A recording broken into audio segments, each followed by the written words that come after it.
5:51 na po ng umaga. Good morning, Monica. Good morning, June. Nung Lunes, si Angela. Nung Martes, si Rina. Hapon. Ako Ngayon, ikaw nung Merkulis. Ako sa Bebe, si Edita na. Rotation kami ngayon. Rotate tayo. Si Edita, ano to eh. Pwede yan. Sanina yan. Matinding command yan. Oo. Komando yan eh. Hindi ka pwede hindi naka-standby dyan. Oo. Pag papatay-patay ka yari ang umaga mo. Magandang umaga po. Araw po ng Miyerkules sa 8 na po ng Pebrero 2017. Sa ngalan po ni Kuya Daniel Razon. Ako po si Jun Soriao. Ako naman si Monica Veral. Narito na po ang mga humahataw na balita. Libu-libong pamilya na wala ng tirahan sa sunog sa Parola Compound na umakyat hanggang sa Task Force Delta. Joint Agreement on Safety and Immunity Guarantees kinansela na ng pamahalaan. Lookout bulletin sa 20 peace consultant ng NDFP at JASIG protected individuals inilabas ng DOJ. Mandatory ROTC sa grade 11 at 12 sa mga pampubliko at pribadong paaralan, aprobado na ni Pangulong Rodrigo Duterte. Ilan sa mga tinaguriang polis kalawags na humarap sa Pangulo, ipadadala sa basilan. At halos 5,000 Bicolano na paglingkuran sa libreng medical mission ng UNTV Members Church of God International, katuwang at bagong henerasyon party list.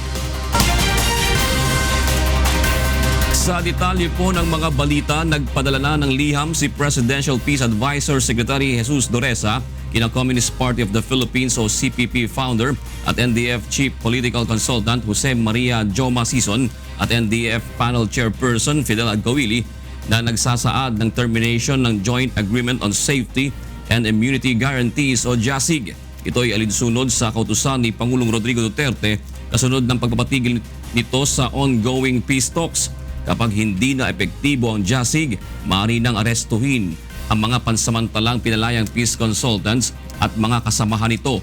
Taong 1995 nang lagdaan ng pamahalaan at National Democratic Front ang JASIG na nagpoprotekta sa kaligtasan at kalayaan ng mga peace negotiator, consultants at iba pang kalahok sa peace negotiations ng magkabilang panig.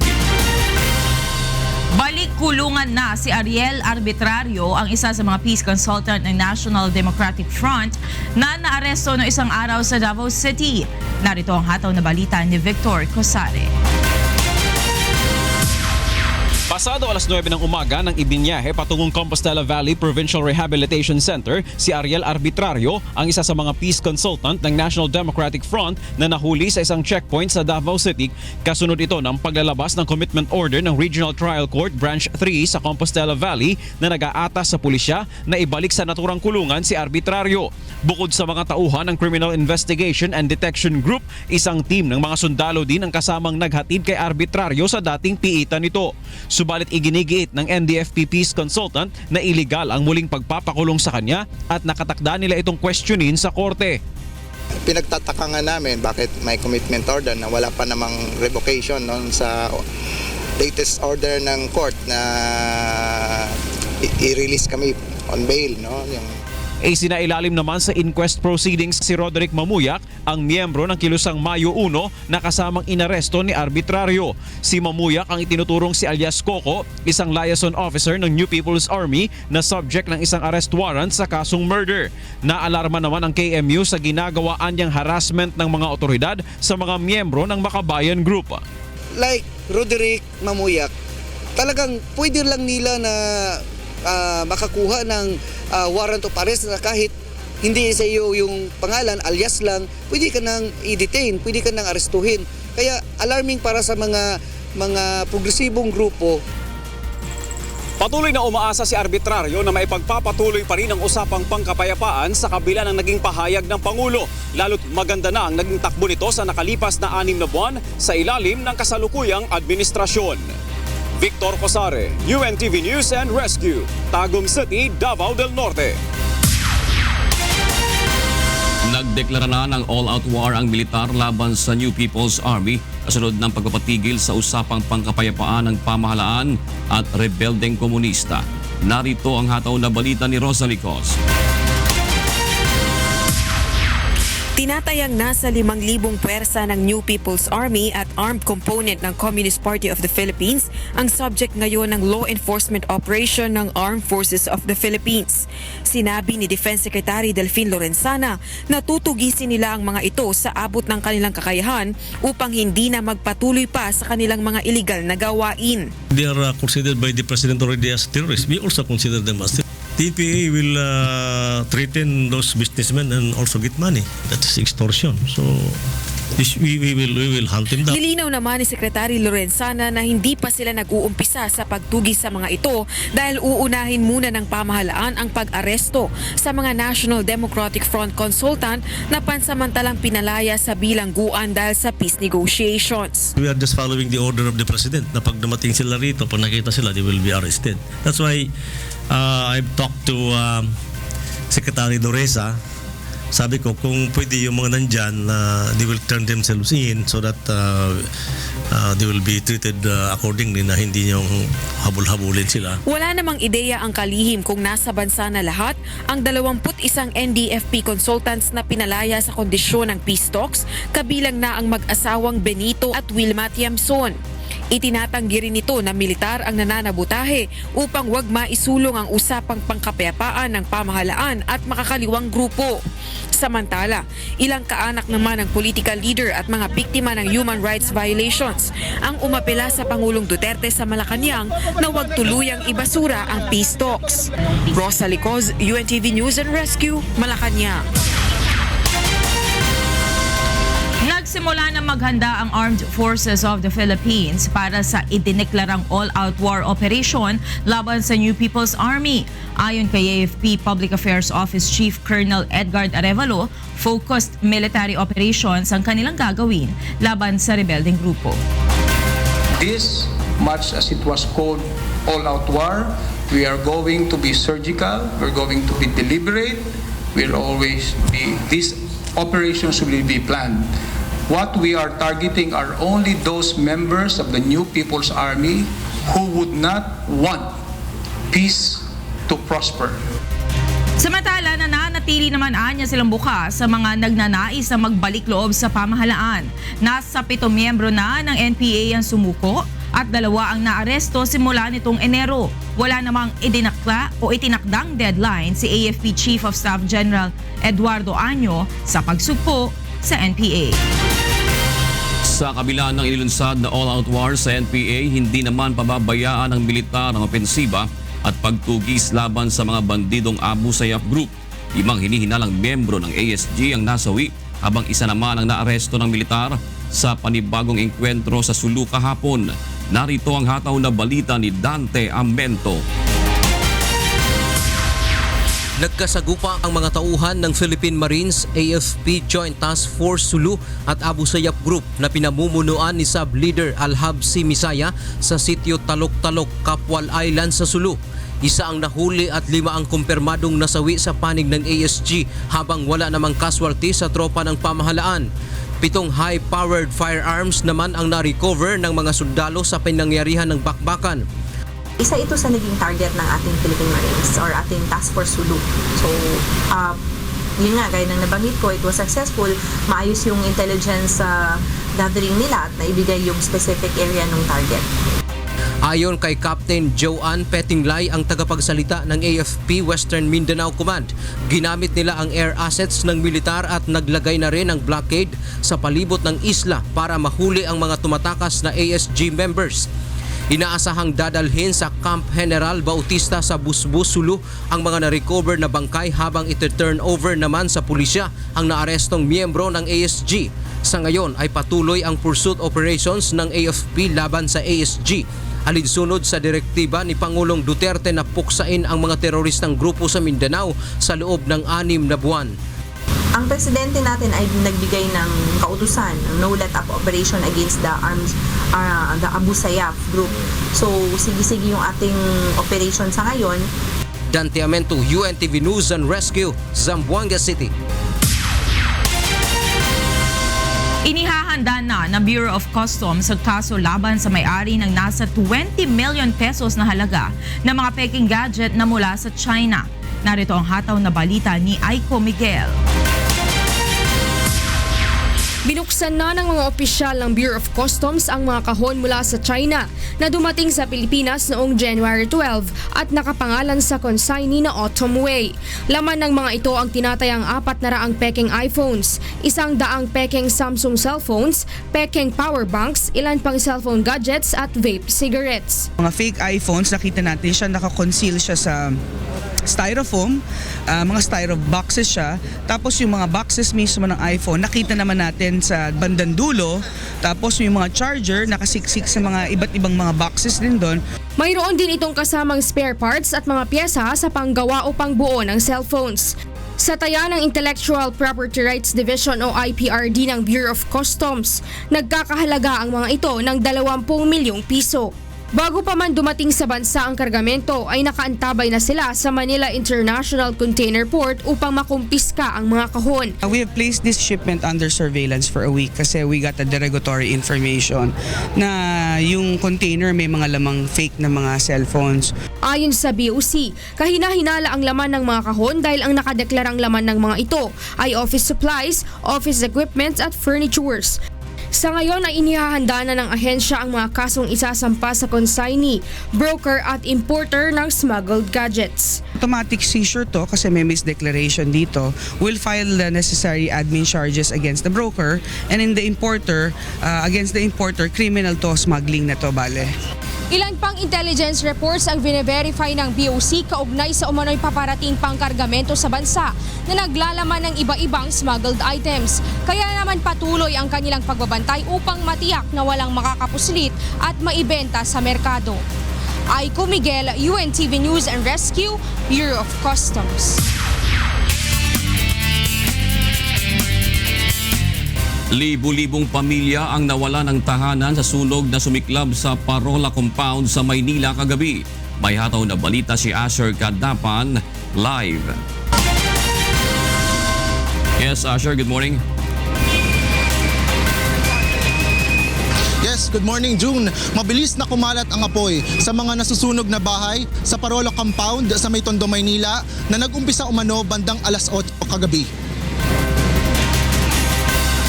Ayon sa kapitan ng Barangay 20, hindi pababa sa 5,000 bahay ang nasunog na gawa sa light materials. Higit kumulang 10,000 pamilya umano ang naapektuhan sa nangyaring sunog. Galit naman ang naramdaman ng ilang residente sa mga bombero sa kawalan nito ng sistema sa pag-aapulan ng apoy.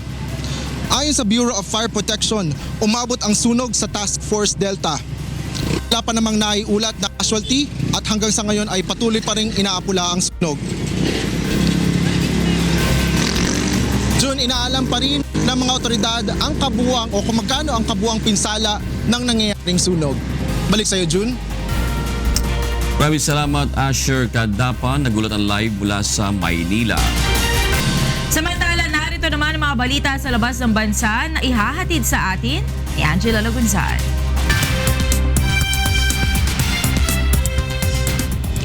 Yes, Angel, good morning. Thank you, Monica, and good morning. Here are the news from different parts of the globe.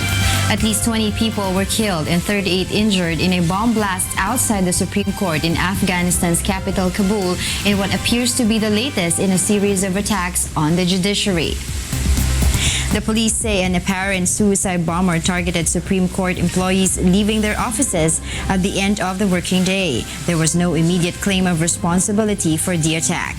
Last month, 30 people were killed in twin blasts in a crowded area of the city. The Islamist militant Taliban claimed responsibility for the January 10 attack.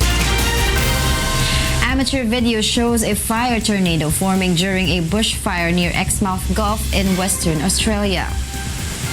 Danny Robinson, who works at Giralia Station, recorded the fire and smoke tornado, which was about 6 kilometers away from his location.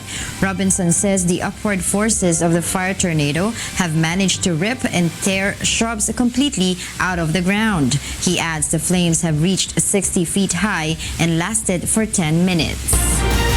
The World Gold Council has released the 2016 full-year gold demand. It says the world gold demand gained 2% year-on-year to reach a 3-year high of over 4,300 tons in 2016. The gold demand for investment purposes soared by 70% to over 1,500 tons from around 900 tons in 2015, setting a new high record since 2012. China was a major market for world gold demand in 2016, with the gold bar and coin demand rising by 25% year-on-year to almost 300 tons. And those are the latest news from around the world this morning. Back to you, Monica. Thank you, Angela. Mandatory Reserved Officers Training Corps o ROTC sa grade 11 at 12 sa mga pampubliko at pribadong paaralan. Aprobado na ni Pangulong Rodrigo Duterte. Ilan sa mga tinaguriang pulis kalawags na humarap sa Pangulo, ipadadala sa basilan.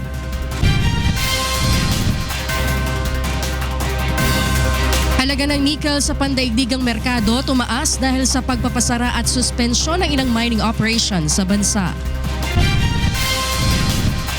Mga hakbang upang hindi maipasa sa consumer ang posibleng dagdag singil sa kuryente dahil sa malampayang maintenance shutdown. Pinag-aaralan na ng DOE. At dalawang bagong lane ng Laguna Lake Highway o dating C6 Dyke Road bubuksan na sa mga motorista bukas. Sa detalye ng mga balita, inaasahang sesertipikahang urgent ni Pangulong Rodrigo Duterte ang pag-amienda sa National Service Training Program o NSTP Law upang maipatupad ang Mandatory Reserved Officers Training Corps o ROTC. Narito ang hataw na balita ni Rosa Licos. Kinumpirma ni Presidential Spokesperson Ernesto Abella na inaprubahan na ni Pangulong Rodrigo Duterte sa cabinet meeting nito kahapon ang Mandatory Reserve Officers Training Corps o ROTC para sa grade 11 at 12 kapwa sa private at public schools. Taong 2002 nang gawing opsyonal ni dating Pangulong Gloria Arroyo ang dating mandatory ROTC dahil sa mga irregularidad at pang-aabuso, kabilang na ang pagkasawi ng isang University of Santo Tomas ROTC unit member na si Mark Welson Chua. Pinalitan ito ng National Service Training Program o NSTP.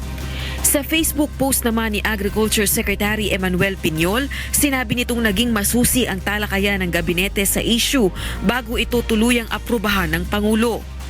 Kasunod nito ay nagbigay din ng presentasyon si Defense Secretary Delfin Lorenzana sa proposed amendment ng Republic Act 7077 o ang Citizen Armed Forces of the Philippines Reservist Act.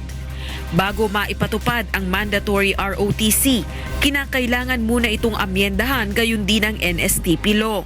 Isa rin ito anya sa mga inaasahang isusulong sa Kongreso at Senado at certified as urgent din ni Pangulong Duterte. Samantala, aprobado na rin ni Pangulong Duterte ang pagkakaroon ng Unique Identification Card System para sa mga overseas Filipino worker. Ayon kay Undersecretary Abella, sa pamamagitan ng OFW ID card, mas magiging madali ang pakikipagtransaksyon nila sa government at private agencies. Magiging mabilis ang access ng OFW records sa mga ahensya ng gobyerno. Magagamit din ito bilang debit ATM card sa OFW's bank at beep card sa LRT at MRT. Rosa Licos, UNTV News and Rescue, Malacanang. Humarap na kay Pangulong Rodrigo Duterte ang mga ipinatawag na pulis na may kinakaharap na kaso kung saan binigyan sila ng pagkakataon na mamili kung pupunta sa basilan o magbitiw na lamang sa pwesto. Narito ang hataw na balita ni Grace Casin. Galit na kinastigo sa Malacanang ni Pangulong Rodrigo Duterte ang mahigit 300 pulis na may nakabinbing reklamo at kaso. Muli nang binigyan diin na hindi na kailangan ng mga ito ang retraining at sa halip ay ipapadala na lang niya sa basilan. Tumira kayo doon ng mga 2 taon. Kung lumusot kayo buhay, balik kayo dito. Kung doon kayo mamatay, sabihin ko sa pulis, wag na magasto na para dalhin pa kayo dito, doon na kayo ilibing. Wala naman kayong mga... Doon niyo pakita yung kalokohan ninyo. Aniya mayroon na lamang 15 araw ang mga ito upang maghanda at kung ayaw nilang madestino doon ay mabuting mag-resign na lang. Hindi ako mag-retraining. Anong retraining ko sa inyo? Tapos na nag-training ninyo araw-araw. If you do not want to go there, go to your superior officer and tell them that you are going to resign. Otherwise, ayaw ninyo, hanapan ko kayo ng mali. Babala rin ng Pangulo sa mga ito na huwag nang sumama o bumuo ng mga sindikato oras na sila ay magretiro na sa serbisyo. I will create a battalion para lang to keep track of your movements because it has been the sad experience of this country that the most vicious criminals are karamihan ex-police or sometimes ex-military man. Ayon kay NCRPO Chief Oscar Albayalde, ilan sa mga pulis na ito ay nahaharap sa mabibigat na kaso gaya ng robbery, extortion, pagre-recycle ng mga drugs at mga nagpositibo sa drug test. Habang ang ilan naman ay minor cases lamang gaya ng pagiging late sa trabaho, awol at yung pumapasok lang kapag araw ng sweldo. Mahaharap naman sa kaso ang 48 pulis na hindi sumipot sa Malacanang. Merong 48 na hindi nag-report. So ibig sabihin may kaso na yon kagad na grave misconduct. Meron ding may court hearing. So pinagbigyan natin dahil trabaho nila yun, mag-appear sa court. So kaya hindi umabot ng 300. Grace Casin, UNTV News and Rescue, Camp Crame. Hawak na ng Counterintelligence Task Force ang listahan ng mga pulis scalawags na unang iimbestigahan bilang bahagi ng internal cleansing sa Philippine National Police. Narito ang kataon na balita ni Lea Ilagan. Hindi palalagpasin ng Counterintelligence Task Force ang sinumang kasapi o opisyal ng Philippine National Police sa gagawing investigasyon sa mga umano'y police scalawag sa kanilang hanay. Ayon kay CITF Chief Police Senior Superintendent Jose Chiquito Malayo, desidido aniya silang papanagutin ang mga pasaway na pulis upang maibangon ang imahe ng pambansang pulisya.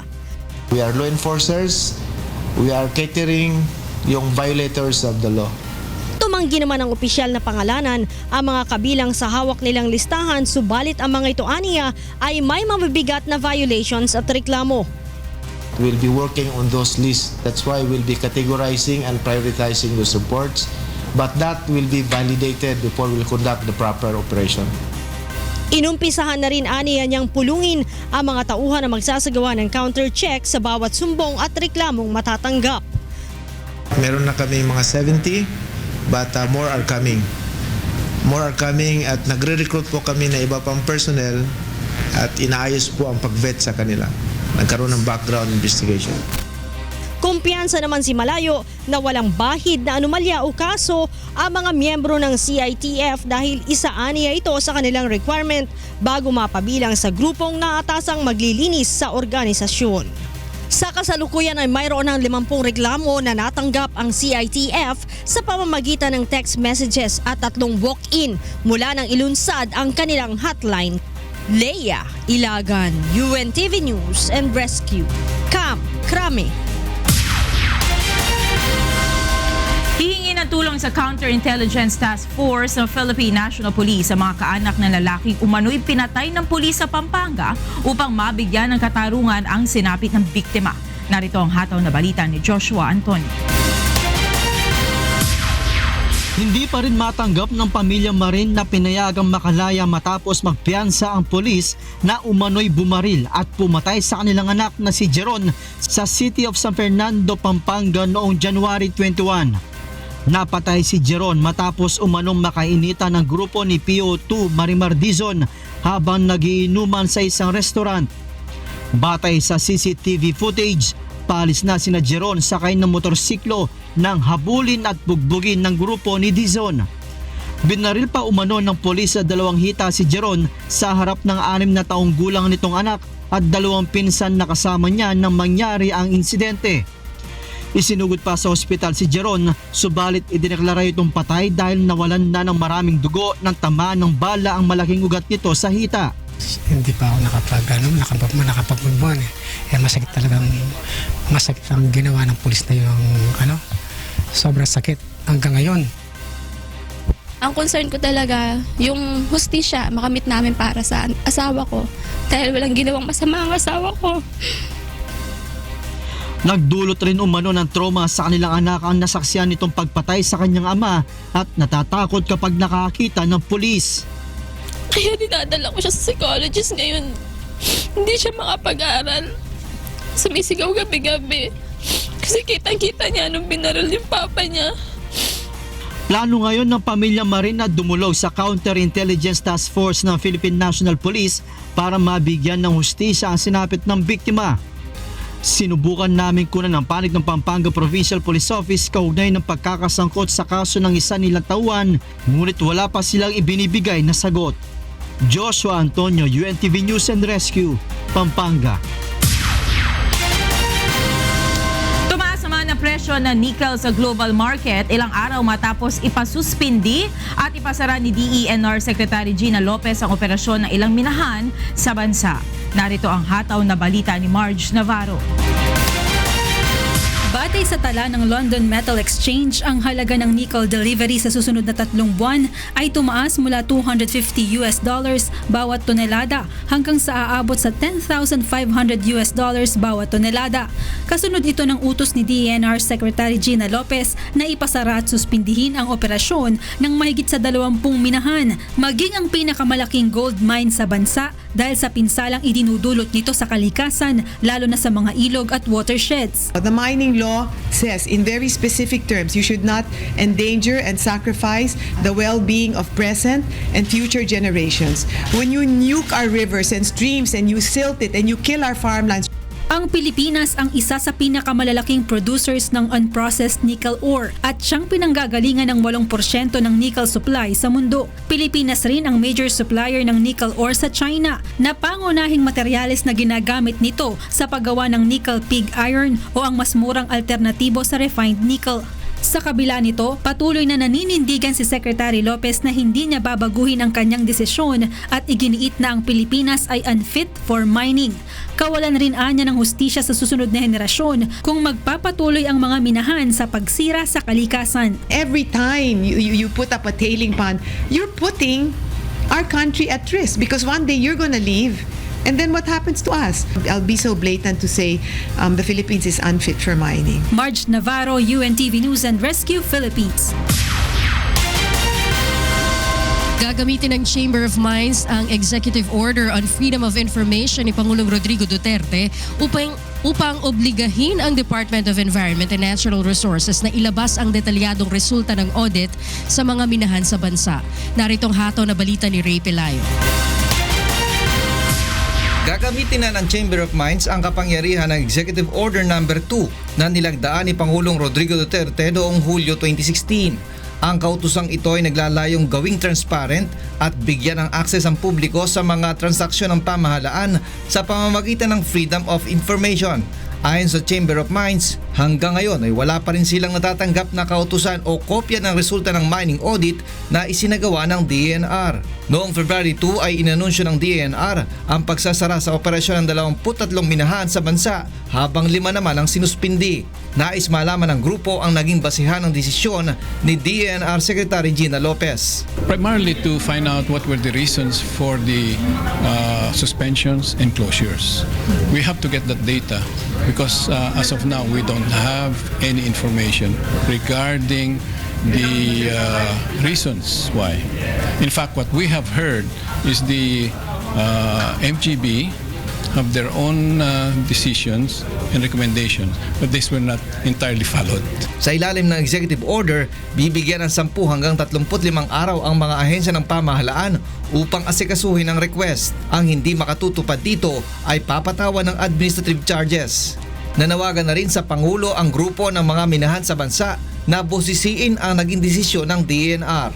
Ayon sa Chamber of Mines, magpapatuloy pa rin ang kanilang operasyon hanggat walang formal na kautusan o hindi nilalabas ng DENR ang kanilang mining audit report. Ray Pilayo, UNTV News and Rescue, Quezon City.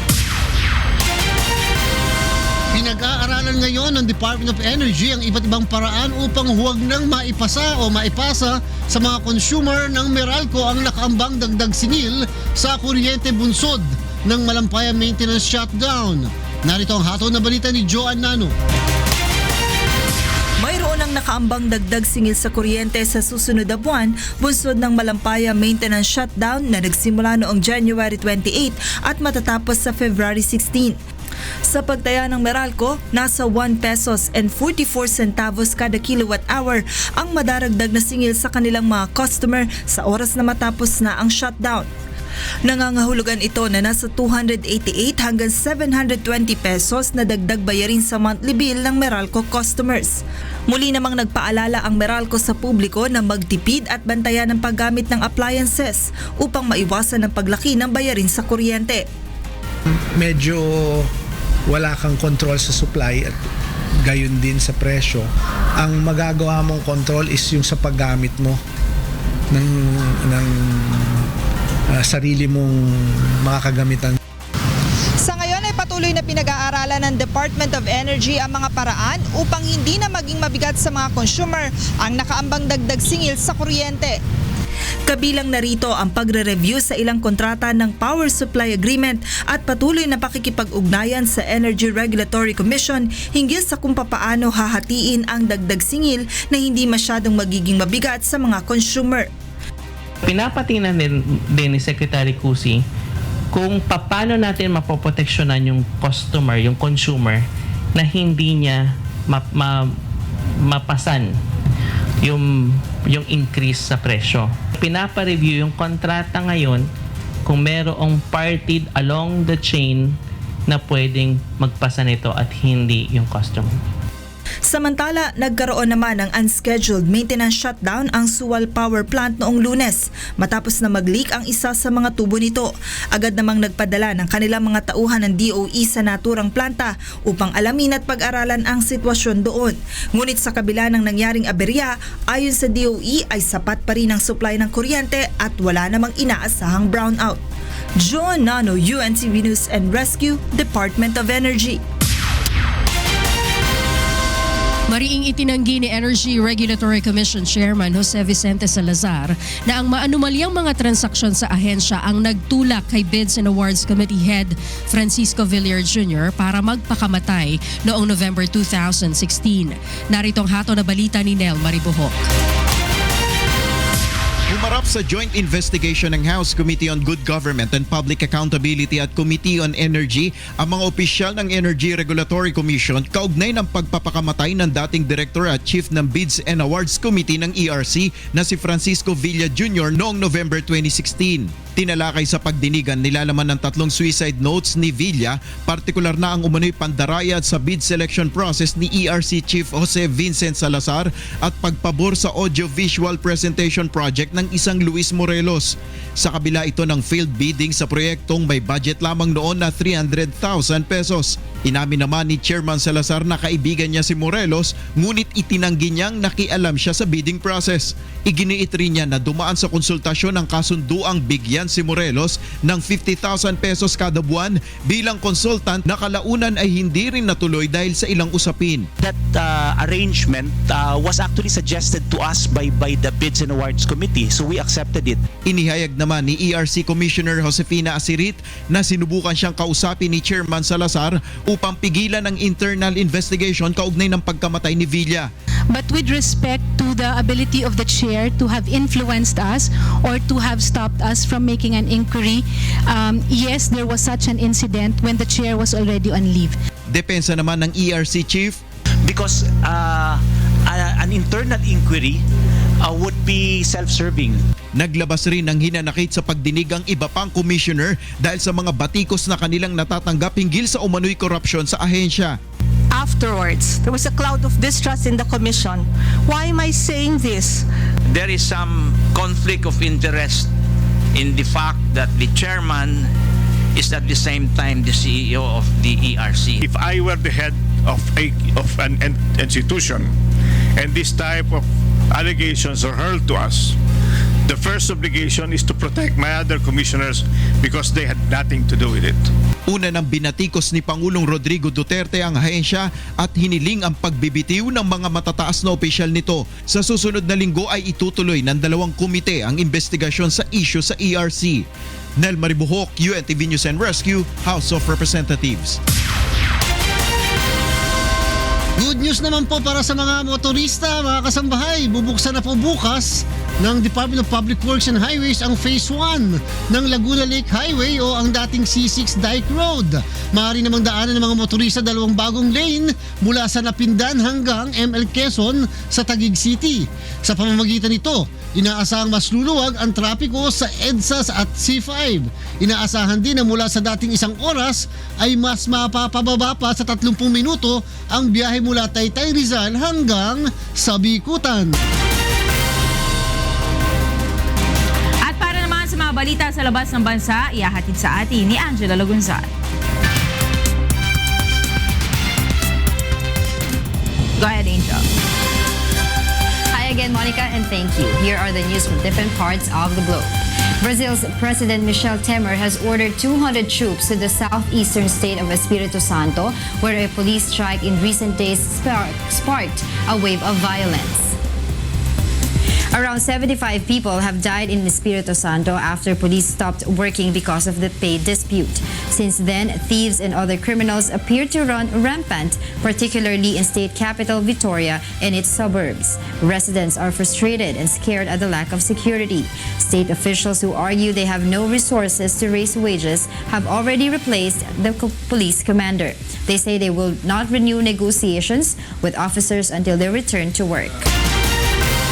A fantastic scenery of rime on trees has appeared in Silingo League, North China's Inner Mongolia Autonomous Region, due to a recent temperature drop. With hard rime and silver thaws glinting on vast stretches of forests, the Baochang Town Forestry Farm in Taibu's banner has been turned into a wonderland.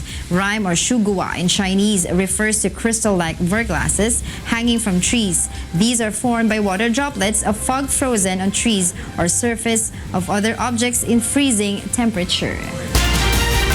Meanwhile, a French artist will be living inside an enclosed space for 8 days as part of his unusual project. June Garin has the news. French artist Abraham Poincheval, who tickled the art world by spending a fortnight inside a bear sculpture, presented his 2 upcoming projects, living inside the rock for a week and sitting on eggs until they hatch.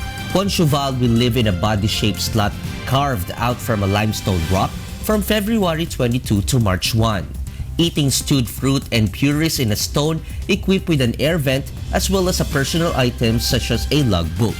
Il y a des cavités qui permettent de stocker ce qu'est la nourriture, l'eau, tout ça.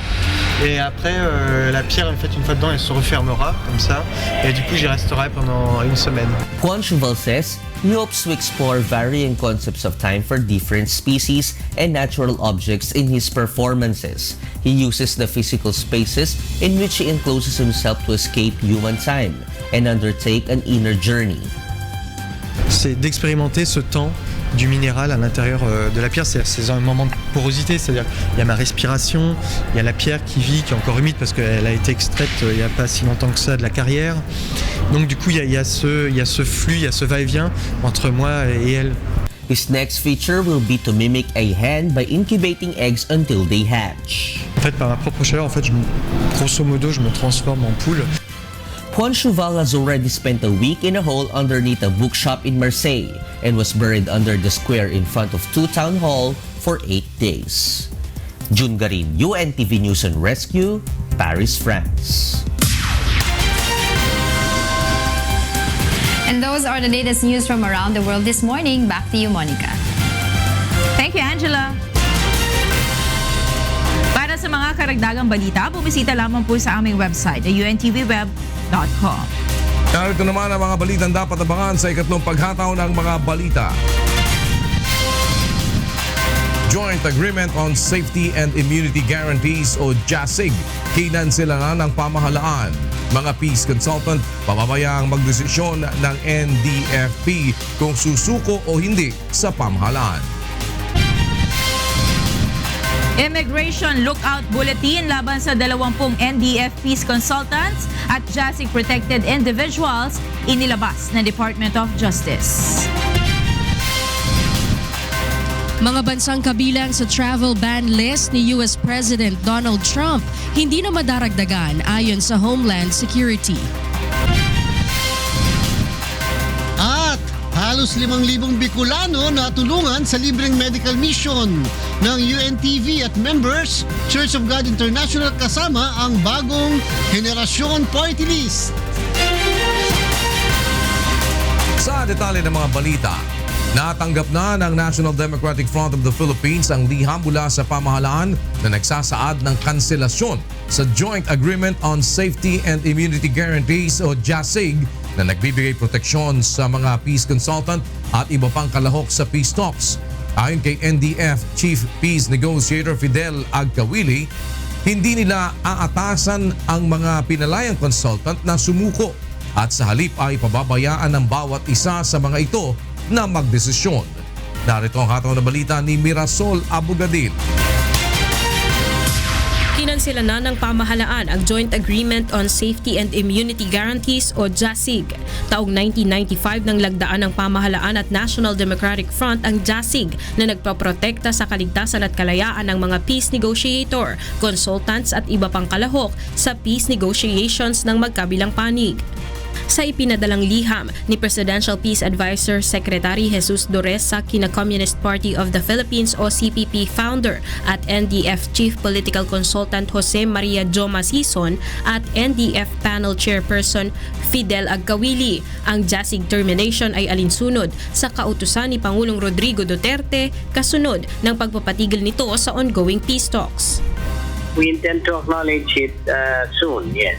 Ibig sabihin, acknowledge namin. Then 30 days later, ito yung grace period, yung given to by under the JASIG para ma-terminate effectively ang peace talk.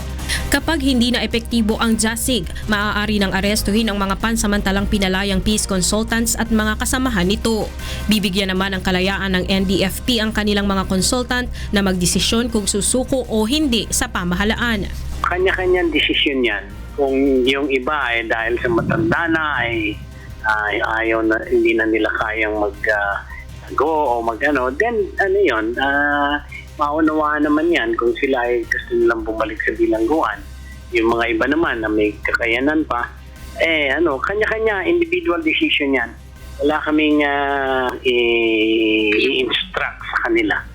Kaugnay nito, iginiit ni NDF Chief Peace Negotiator Fidel Agkawili na dapat palayain ng pamahalaan si Ariel Arbitrario na inaresto noong isang araw. And we are asking for his release kasi nga hindi pa naman effective ang termination nila ng JASIG, 30 days pa. So dapat palayain nila si Ariel, no? Samantala, pinabulaanan naman ng NDFP ang napaulat na gumastos ang pamahalaan para sa kanila habang isinasagawa ang peace negotiations. Kami po sa NDFP delegation, lahat yan paid for. Yung travel fare at saka yung accommodation paid for by the Royal Norwegian Government. Walang contribution dyan ang GRP. Sa ngayon, hinihintay ng National Democratic Front ang susunod na hakbang na pamahalaan kung ipagpapatuloy ba o tuluyan ng tutuldukan ang usapang pangkapayapaan. Ang peace negotiations two parties yan. Kung yung isang partido ayaw na, ano magagawa ng kabilang panig? Diba? Ganyan na nangyayari. So, sila? Kami, we will go by the agreements as the provisions provided for in the agreement. After 30 days, we will consider the peace negotiations terminated. Mirasol Abogadil, UNTV News and Rescue, Philippines. Naglabas na ng Immigration Lookout Bulletin ng Department of Justice o DOJ laban sa 20 NDF peace consultants at JASIG protected individuals. Ito ay kasunod ng pagkakansela ng pamahalaan sa Joint Agreement on Security and Immunity Guarantee. Inatasan ni Justice Secretary Vitaliano Aguirre II, sina Immigration Chief Jaime Morente at Prosecutor General Victor Sepulveda na makipag-ugnayan sa National Bureau of Investigation para sa impormasyon ng mga nasa listahan. Kabilang narito ang mga ginagamit na alias, petsa at lugar ng kapanganakan at kopya ng passport. Ang mga nasa listahan ng ILBO ay maaari pa rin lumabas ng bansa kung pahihintulutan ng DOJ. Ang sinumang lalabag sa kautusan ay papatawan ng kaukulang parusa.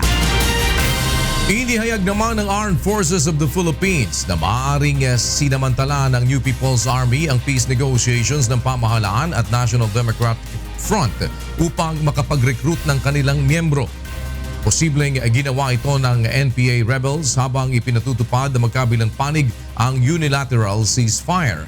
Tiniyak naman ni AFP Public Affairs Office Chief Colonel Edgar Arevalo na ginagawa ng militar ang tungkulin nito upang mapigilan ang NPA recruitment. And this is probably the reason kung bakit nagagalit sila na nakakakita sila ng sundalo sa mga komunidad sapagkat nawawalan sila ng pagkakataon na magkaroon ng recruits.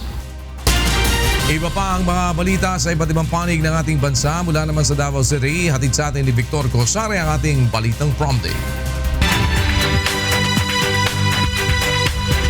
Mayang buntag, Victor! Mayang buntag, Kuya Daniel. Una sa mga balitang prom-D.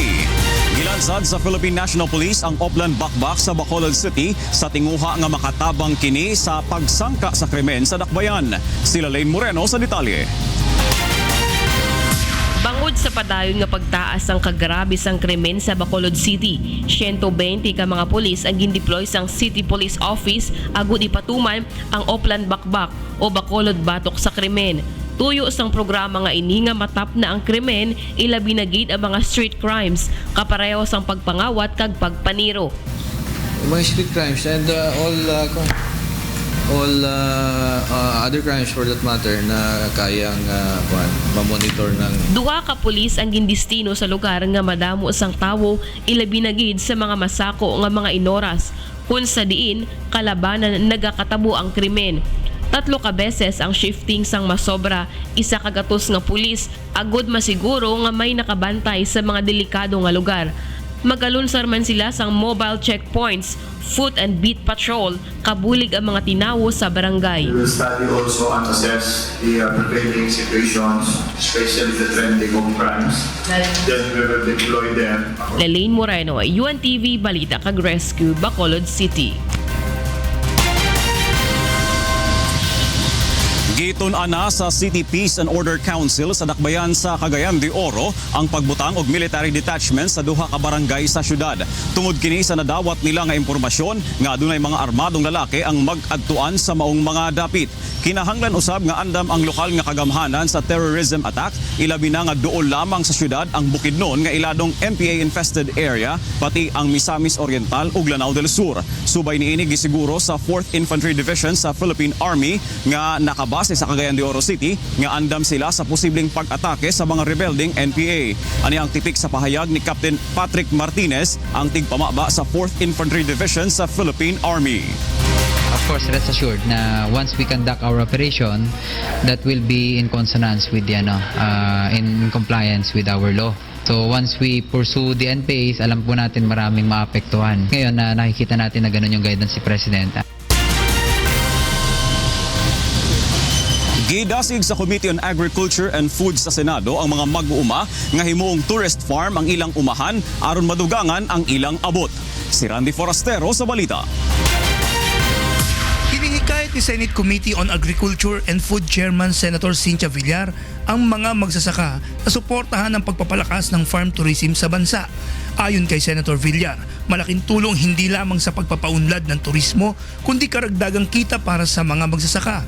So ito yung sinasabi ko sa mga farmers na may farm, that you can convert your farm into a tourist farm and at the same time a farm school. So kikita ka pa sa mga turista, kikita ka pa sa pagtuturo, and then may kita ka pa talaga doon sa farm, the original farm. So lumalaki ang kita. So with this, lalong hindi titigil ang mga farms. Kasi ang intention natin is for farmers to really continue their family farms kasi yan ang ating pag-asa sa food security in the future. Bukas anya ang kaniyang opisina upang magbigay tulong sa mga interesadong farmers. Yung may mga farm, tumawag lang po kayo sa opisina ko sa Senado. Kami po ay tumutulong para ma-accredit kayo na farm school. I want a farm school in every town in the Philippines. Ilan lamang sa mga kilalang farm tourism sa Pilipinas ay ang Costales Nature Farms in Mahayhay, Laguna. Philippine Carabao Center sa Nueva Ecija at ang Paradiso Farm sa Mindes, Cavite. Itinuturo dito ang mga makabagong pamamaraan ng pagtatanim at pag-aalaga ng mga hayop. Iba't ibang pamamaraan para mapaganda ang isang farm at maging kahali-halina na pasyalan. Kaya patok na patok ito sa mga turista at maging sa mga estudyante para sa educational field trips. Gaya ng kasisimula pa lamang ng taunang Power of Tree Festival sa Paradiso Team Farm. This is the Power of Tree Festival, which is, tatlong meaning nun. One, first it's tree, puno, no? Because we give power to the tree in awareness in agriculture. No? The second is Power of Tree, which is crops, no? Alright, and crops and activities, no? And then second, the one is livestock, which is the animals for the farming, and then the vegetables, which is what you see and what we're really also pushing. Ang Power of Tree Festival ay tatagal hanggang sa March 25. Randy Forastero, UNTV News and Rescue, Cavite. O kana ang kinatibukan sa atong mga balitang from di karong buntag. Gikan Andrea sa Davao City, balik dia sa kauluhan, Kuya Daniel. Daghang salamat, Victor Cosare, live mula sa Davao City. Mga balita naman sa labas ng bansa ang ihahatid sa atin ni Angela Lagunzad.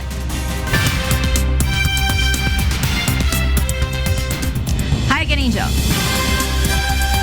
Thank you, Monica. And for news abroad, Homeland Security Secretary John Kelly says the United States is not considering adding any countries to its list of 7 whose nationals were temporarily banned from entering the country.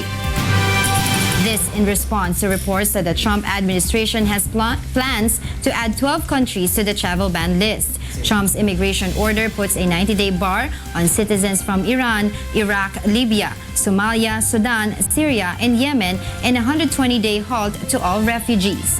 The executive order has been temporarily lifted by a court order. 3 confirmed tornadoes hit southern Louisiana, causing major damage to structures as a wave of severe thunderstorms swept through the region. The National Weather Service says 1 touchdown in the eastern part of New Orleans, another touchdown near the town of Donaldsonville, and another in the town of Killian. The twister downed the power lines, destroyed homes and vehicles, and injured at least 11 people.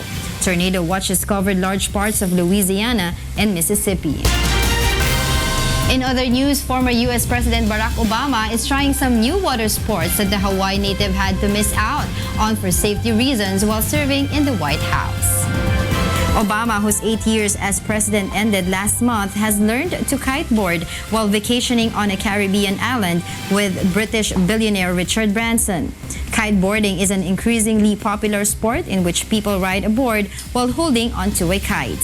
Branson was the one who challenged Obama to learn the sport. He says the former president, who enjoys surfing, had to give up risky water activities when he assumed the presidency. And those are the latest news from around the world this morning. Back to you, Monica. Thank you, Angela.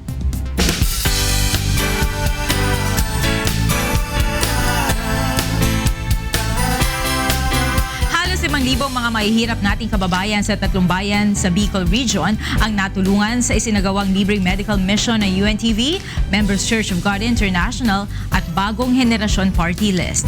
Narito ang hataw na balita ni Leslie Dumbowen.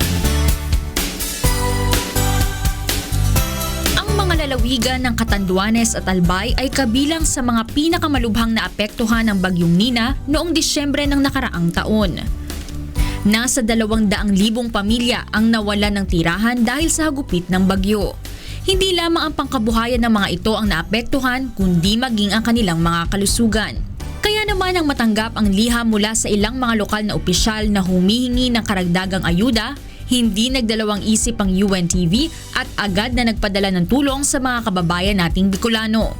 Katuwang ang Members Church of God International at ang Bagong Henerasyon Party List na ilan sa mga partner in public service ng himpilan, nagsagawa ng malawakang medical mission sa 2 bayan ng Catanduanes at sa 1 bayan sa Albay. Ako po ay nagagalak sapagkat sa loob po ng ilang araw, kagad po tayong tinugon. At nagpadala po sila dito ng mga kinatawan upang bisitahin po yung ating lugar. Actually, nagulat po ako kasi pagkapadala ko ng request, the same day meron po kaagad na response, positive response, at I am not hindi ko inaasahan na ganun karaming doktor ang darating. Grabe po ang pasalamat po ng mga Pulanggeños as a whole, and of course ng LGU Pulangi, dahil po napagbigyan po ang request ng bayan ng Pulangi para Umabot sa halos 5,000 kababayan nating Bicolano ang napaglingkuran sa libreng medical adult, pediatric at optical consultation, dental extraction at laboratory tests. Bukod pa rito ang mga nabigyan ng mga gamot para sa kanilang mga karamdaman at nakapagpagupit ng libre. Lubos naman ang pasasalamat ng ating mga mahihirap na kababayan sa ilang lugar sa Bicol Region na natulungan sa halos 3 araw na public service. Nagpapasalamat din ako dahil maganda ang ginawa ng mga tao dito na tatabang sa gamot. Ganyan bagay, walang ibibili. Pupunta dito, hindi na paayos sa pera yun. Hirap pa man maghanap pera ngayon. Ako'y minsan di ko na maano yung expression ko sa tuwa ko na ganito, lalong-lalo na sa ang dating Dan Foundation na walang sawang pagtulong sa amin despite na napakalayo namin.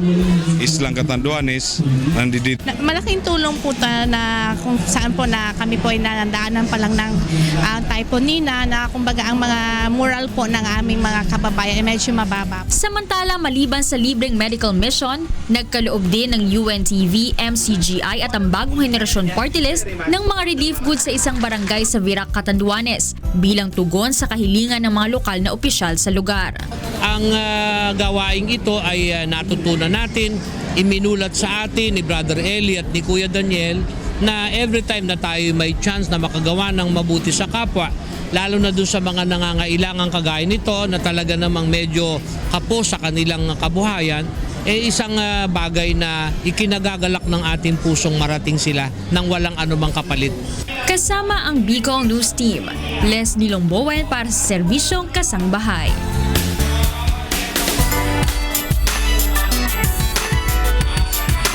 Ikinatuwa ni Broadway star Miss Lea Salonga ang naging mainit na suporta ng ating mga kababayan na nanood ng concert sa Sydney Opera House sa Australia.